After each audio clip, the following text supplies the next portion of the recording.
Well, I don't know how long this is going to last because there's some frickin' rain coming. I got a charge on the old phone, so I'm going to get some patient people's voices heard while I can. It's titled Sasquatch Encounter Number 3. Hi Steve, hope all is well. Things are pretty quiet for a while around the property. Sort of back to normal after losing the hogs. Around this time, my mom and stepdad want me to come live with them. I wasn't out there long. One night I was woken up by something. I looked up from bed and seen a set of huge red eyes staring down at me. I ran into my parents' room and dove into their bed. It scared me to death. I tried to stay there for a few more days, but eventually I called my pop, and him and grandma came and got me. It wasn't long after this my grandpap got sick and ended up in the hospital. He wanted me to come home, and as he told the doctor, he said that if he was going to die, he wanted to die on his property.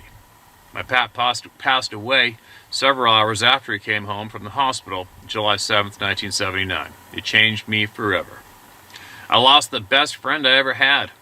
It was then that I started to fish and hunt by myself. At 10 years old, up by myself before daylight, walking the stream banker in the woods. It was then that I started to notice things happening. For the most part, I wasn't scared. There were exceptions when I would be overcome by the dreadful feeling, but had no idea why. Would hear trees and limbs being broken, but chalked it up to dead, rotten trees falling by themselves. Rocks being thrown into the creek that I blamed on someone being mad that a kid was in the fishing hole, but I had no idea what was going on. But I also think, looking back, that these beings had gotten used to seeing me out there by myself. I believe that they knew something had happened to my pap. And I also believe they knew when I had a gun or when I had my fishing rod. All this activity continued to happen well into my teenage years. My next door neighbor was the sweetest lady I ever knew. Her kids and I are like family and friends till this day. She went to pick raspberries one morning and came running home. She told her sons and me that she had seen a kangaroo.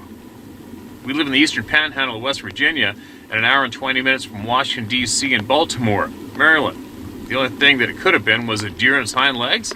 This lady actually hunted, and between us boys and her husband, we killed enough deer that she knew what a deer was and looked like. Things got quiet for a while, but soon enough things got interesting again. I'll send another email soon. Once again, Steve, thank you for providing some place to share experiences. Brad Arvin. Brad, thanks for the email, man. And you know what? We had a man email us from Texas. I think it was a country singer. And he had his 2 children with him. I don't think he had the proper footwear. And they were driving down the county road, I think, and a kangaroo-like thing went right across the road in front of him. Basically oblivious to them in the vehicle. And but he couldn't get a picture of it. But I recall that triggered the memory of that email sent in to us. And I think we had a few other people in the United States email us that they seen a kangaroo-like thing where it shouldn't have been. How weird is that? And I guess who knows, some exotics, those exotic places where they keep exotic pets, and some people get those pets and let them go, dump them off the side of a logging road or whatever, who knows. Interesting though. Sorry about your grandfather. And I'll guarantee you, I know for a fact they know what a rifle or a fishing rod is for sure. They know what firearms are. Yes, they do. What else do we got in here? All right, what do we got? Hope it's gonna. All right. Hey, Steve, Derek again. Here, hope all is well. It seems that us in the know are being attacked more than ever. We must be getting close to something. I spent my childhood hunting raccoons, bears, coyote with dogs. I've been through the woods at night alone many times. I've seen everything, even big cat and wolves when they're not supposed to be in the area. I heard fisher cat, badger, loons, everything. Even found a baby bear in a changing room by a swim spot. We thought someone left a baby in there, but never heard this before. My son and I were camping by the new wood forest of Wisconsin, huge forest, and I chased dogs through it all. We were going to sleep when he heard a huge rock smash into the other rocks in the shallow water, then a howl with whoops after it. We spent the nights playing with the owls, had a bear come into our sight and never were afraid, but that scared the shit out of us both. We were alone without a vehicle, or we would have left. So we checked out where the sound came from in Camp 8 Lake, and the shoreline was tramped down. It came out of the swamp, trampled down all the grass, but left no tracks. A coon would have left tracks. How something could pack down that much grass and not leave a track puzzles me. That night I became a knower, not a believer. There was nothing that could have made that powerful of a sound. I didn't bother telling anyone. We have the woods covered with cameras, sand traps, by bait, and been through the area. If it lives out there, we would know about it. I thought at least. No one would believe me, so I kept it to myself. It feels good to get it out there. Thanks for making a safe spot to get this off our chest. You're a great man. Derek Waskowitz. Okay, thanks, Derek. Here's another one. I must have Googled up your, whoops. I must have did a search in your name, because here's the other email, another one on the bottom of that one. So let's get into it. Hello, I've been meaning to share and have sent a message on Facebook. I don't get those. I finally got the address right for the email, so I'll tell it again. Not really Bigfoot, but part of the mysteries of nature. There was a power line cut through northern Wisconsin where there was a strange light called Paulding Light. Many videos on it for everyone to check out themselves to see the evidence themselves.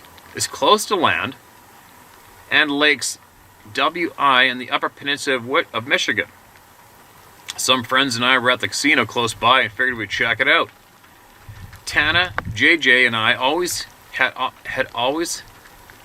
had always adventures in the woods. We encountered all kinds of freaky things, but were fearless together. We drove down the dead-end road where it was just getting dark. There were a half dozen cars full of people waiting on the light. I had a few beers. We all were far from being intoxicated. As soon as the sun was down, the light appeared on the top of the hill a half a mile away. There is the straight power line cut down the hill up the other. No swamp in between, just a nice clear cut. We were talking to everyone about the possibilities of its origin, and I thought it was reflections since it stayed on top of the hill. No sooner I said that, and it proved me wrong by coming closer and travel below the top of the hill. Us three decided to go closer and see what happened.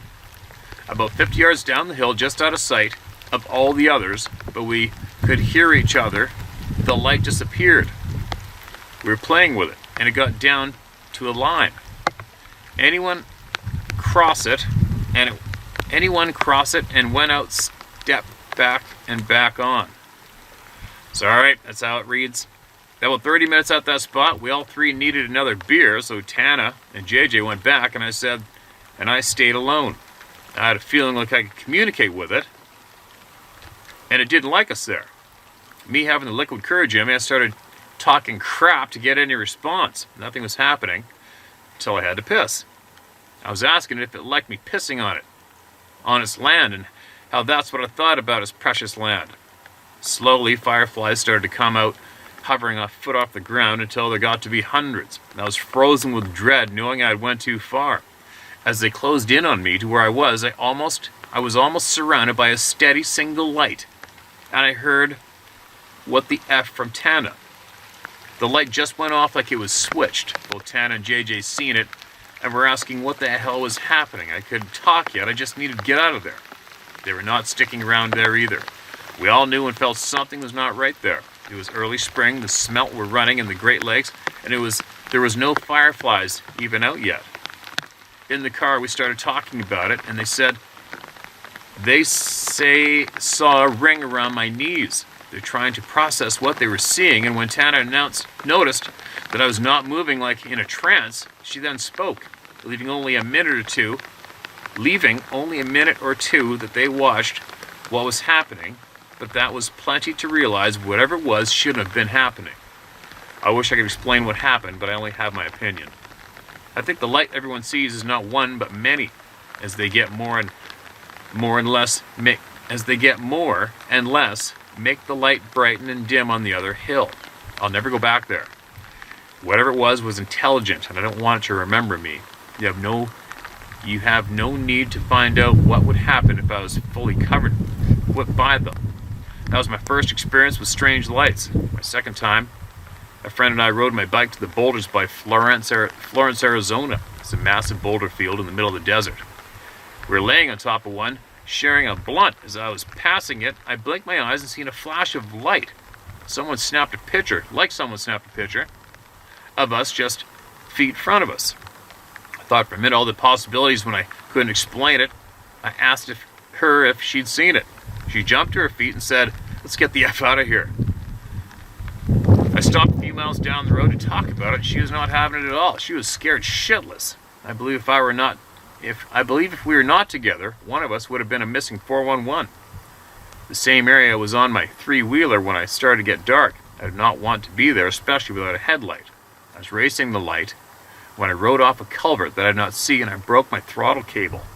I hid my bike and started booking it to town. As I was walking or jogging, I took note to an airplane with 2 clear fog lights, no color lights on the tip of each wing. As the lights came out of the fog, I noticed there was nothing connecting them, just lights traveling in sync. They passed 50 feet above me and banged just like a plane would if they wanted to get a look at me. It circled me and went back into the fog. I wish I could explain even just one of those experiences, but I can't. It's a definite possibility that the last 2 were stories were military connected. They do a lot of training in the Big Connolly Creek area. I'd be just fine with never seeing them again, but I would love to know what they were. I never felt very good up by the boulders in Arizona, and I will be just fine if I never go back. My name is Derek. Feel free to hear my story, as I, just like everyone else, I just want to know the truth. Love what you're doing and wish you the best. Thanks, Derek. Thanks, Derek. There's a couple typos in there, made it a little awkward, but we got it done. I don't know shit about lights, all right? To all you, everybody, tons of people have emailed in about the lights. I don't know shit about it myself, but I share it. I share it with all you, as asked. Guarantee there's people nodding their head. Yeah, I've seen the same thing, and I've seen it in Arizona and Michigan as well. You'll guarantee us somebody's saying that. But I don't know anything about it myself. I know that lights and these beings go hand in hand, it seems, more often than not, right? There's accounts of scientists watching a Sasquatch-like being climbing out of a light, or what is also was referred to as a portal, right in front of them, broad daylight. There's another account of 2 or 3 scientists that watched numerous beings pouring out of one of these damn lights into the forest and taking off. And I think going back in, and for your average person today, what we're told and the limited knowledge we're given, well, once we hear stories like that, we all shake our head and go, what were they smoking? Yeah, right. Who knows? I don't know. I'm not the one to say this shit's not happening. I'll guarantee you that. Do I need a bright light to come in front of me? No. I've seen bright lights in the sky that were definitely not aircraft in the past at nighttime. And I've seen one silver ball in the sky, broad daylight, in northern British Columbia one time. That's all I've seen when it comes to that. I don't need a craft to come over top of me and scoop me up right now. I'm not into it. If it happens, but I'm not into it. But anyway, this battery's still going. Let me get some more shares out. Alright, let's hear this one. Message preview.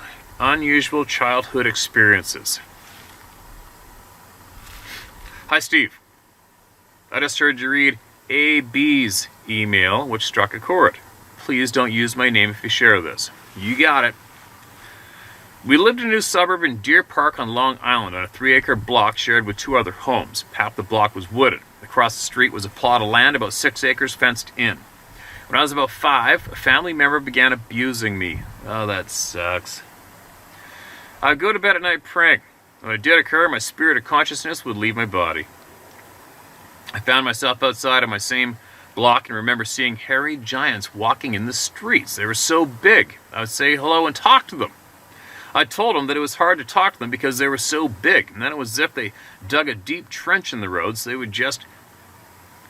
they would be just big enough for me to look up. One time walking towards us was a squat man of stone. Not friendly but not mean, just interested in us. A squat man of stone. Squatch? These visits with the giants happened when the abuse occurred. I remember begging the giant to take me to the school. They needed me. I now realize the school was heaven. The giant did not want to take me. like it was against the rules. I begged and he reluctantly brought me to the school and left. There are a few more instances where I begged for help and he helped me, still with the feeling he was stepping over his people's rules to help me. During this time, us kids would be sent outside to play. I would hightail it across the street to that wooded area, alone with berries, flowers, trees to climb, and sweet grass to lay on for a nap. I felt completely safe and free there, and many wondrous things happened. Eventually, the abuse stopped. I still feel extreme gratitude for the hairy giant for helping me. I believe he's a Sasquatch. In the spiritual realm, his presence, as well others, was normal. 50 years has not diminished my gratitude, nor the belief he lives on this planet in his own neighborhood. I don't wish to come face to face with one in the real world, so when I'm out walking, I listen to my gut and I'm aware of places to avoid. I get a comfortable feeling of intruding on someone's property or home and leave. Time moved on. At 16, I'd just gone to bed. My room was in the back corner of the house. The family room was next to it, where my brother and friends were hanging out. I'd just fallen asleep and a loud banging had me frozen in fear. Whatever was banged across the outside wall, moving across, all I heard was boom, boom, boom, boom, boom. When I felt safe enough, I jumped out of bed and ran to the family room to yell at my brother and friends for scaring me. They were confused, so I brought them in my room to explain, and it happened again. Boom, boom, boom, boom, boom. Being young teens, they ran outside to see what it was. They found nothing. There's absolutely something out there. But there was definitely something out there. One other time, I'd just gone to bed and I was immediately frozen in fear. I felt a presence move up my body as it reached my neck. Instead of fear, I got angry and started to fight, yelling and kicking. There's nothing there. It left. We moved from that house soon after. In my early 20s, I visited a friend in Georgia. He wanted to hike Stone Mountain. I was inexperienced but game. There were places with downed trees and odd stacks of limbs. I heard talking and thought it was other hikers, but we were alone. I felt I didn't belong there as we passed through. We stopped at a high point to take in the view, and I was ready to leave. As beautiful as it was, I felt the need to leave. He was disappointed but good-natured, and down we went. I was very glad. Time went on, another odd thing happened, but I tended to blow them off. Looking back, I realized that with work and family, I was oblivious to these experiences. Distracted, I'd say. Now I'm retired and have time to reflect. They definitely exist, and other beings as well. At the present time, knowing the power and skills these beings have, we humans should be teaching our children to develop their natural gifts in order to see and live in the real world. Hit the nail on the head. I think that's all I think about lately. I'd say us sheep have been blinded and the sheepdogs have kept us contained. Money and power are hard to fight. Thank you for this platform. Best regards. Thank you so much for that email. Appreciate it. I'm saddened to hear that childhood memory. You said you're retired, so I'm guessing the chances of that filthy, evil prick still being alive that gave you those experiences, if they were still alive, I'd say please expose them. Please make their names known and make what they did to you known publicly. It sure is bizarre how many people get hurt by evil, dirty bastards and don't speak up, isn't it? Isn't it crazy? People don't speak up. It's sad. It frustrates me because I just want to hunt down evil bastards all the time and end them. It's just something I want to do. But too many bad experiences, lost too much due to evil, dark sons of bitches. I wonder who the first evil person was. Isn't it weird? Isn't it weird that evil even exists? It just doesn't make sense. Doesn't make sense. All we have is doom and gloom pumped into us from the mainstream media. Non-stop, doom and gloom. It's like, what can they come up with tomorrow to outdo yesterday's doom and gloom? Non-stop, defeat all the people, bring us down. It's sad, but anyways, I'm babbling. I gotta get going. I'm spending too much time in the woods alone. Maybe. But thanks for that email share. It's a little confusing to read at first, but I get the picture. I understand what you're sharing. And I wish you nothing but well in the future.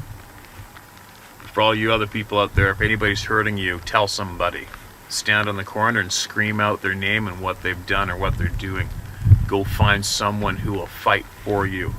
If put an end to it, because there are people out there who will stop it. All right? Don't let people hurt you, and don't be pushed into silence.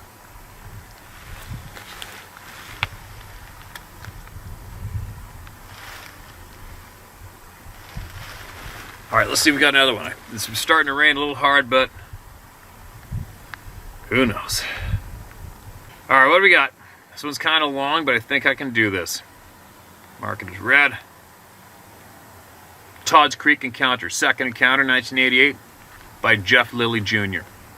On a warm spring, my best friend and I, Chris Garrett, were going to Fish Lake, Cohen. I just got married, was working 2 jobs at Marge Schott Chevrolet Geo, and needed a break, as it was the weekend, so I was ready to go. We get to the lake first before anyone and grab a boat and go to the other side of the lake. We pull up some lily pads and something big was down in the reeds banging on the stalks. I say, let's tie on some silver spoons. That'll work. And I go back to the back of the boat and cast my spoon. As I start to say, don't hook me with that spoon, I feel a jerk on my hat and it flies off into the water. As I feel a sharp pain in my upper ear, I raise my hand up to my ear only to feel warm blood in my fingertips. Surely, yes, he did just hook me. I look back over my shoulder and tell Chris, well, start the boat, take me in, I've got to go get this out of my ear somehow. We get to the bait shop and the clerk comes out and says, you're supposed to hook the fish, not each other, and laughs. He says, come on in, we'll get that out of your ear. He grabs a pair of snips and a piece of wood and says, bite on this and don't move. He locks on, we hear a snap, and he slides the spoon out of my ear. Here you go, and hands me what's left of the spoon and a Band-Aid. Well, let's go home, I say to Chris. It's starting to hurt a little bit, and he says, hey, I know, let's go to Todd's Creek. We're close anyway. The white bass are running, and maybe we'll get a muskie. A muskie. The dam here lets out into the creek. I decide, hell with it. We're already out here, so why not let's roll, and I say we're off. We get there about 20 minutes later. A huge farmhouse sat inside the fence line, and a barn as well, both solid white. Chris knew the owner and had permission to fish there. We got out, grabbed our gear. There's a 600-yard walk to the creek, down the fence line. Then there's a huge hole in the fence to go back through to the creek. We climb through and wade out in the middle of the creek and start to fish. We're catching one here and one there, but it's quiet. Too quiet for comfort. I just felt off, like we were being watched. As I cast towards a spot, I look up at a rock that seems to be coming straight towards me. But it passes me and lands to the side of me about 10 feet away. Then a huge splash. I look down at Chris and say, you throwing rocks at me, brother? Why would you do that? He says. Why? He says. It would spook the fish. I'm startled at this point. I knew damn well he didn't throw that rock. It came from off the side of the woods, opposite where we came in. I just wanted an excuse for what it was at this point, and that just happened. I fish on, even though in my mind I'm trying to figure out the situation. I get this feeling we shouldn't be here when all of a sudden, out of nowhere, a bigger rock splashes right next to me, and the water goes all up in my face. At this point, I'm freaked, totally. I look down at my best friend, who has already had his eyes locked onto me. We look deeply at each other and bolt like lightning, trying to get out of the creek as fast as possible. We hit the slope of the bank, soaking wet, and the bank gets slippery fast. We're fighting to get up the bank and out through the fence hole.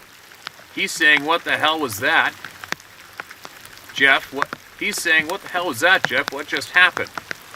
We get out, and through the fence, we're running down the fence line towards a truck. It seems so far away. Totally scared to death and panicked. He keeps repeating the same line, what just happened, all the way down the fence line. There's lack of punctuation here, you guys, okay? About halfway at 600-yard run at this point, we hear coon dogs running through the woods, about 8 to 10 of them. We're totally freaked now by dogs. Now dogs are clearly chasing something about where we just were. We get to run even faster. We get to the back of the truck and finally throw the poles in the bed and climb in. Chris pulls the keys out but can't get the key in the ignition. His hands are shaking so bad. I grab them and slide it in and turn the key and the truck starts. I lock the doors, hit the window switch, and lower my window so I can hear the dogs. They're still running. I look to Chris and say, oh, they're still running something. I looked at Chris and say, now why would coon dogs be chasing something right where we just were? Something about this whole day is off, bro.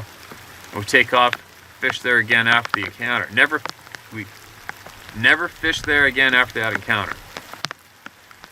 4 Tours Green Beret.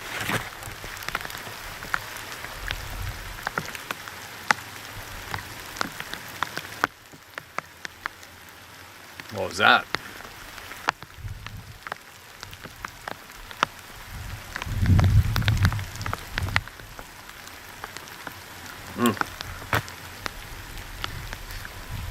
Gave me goosebumps from one end of my frickin' legs to the other.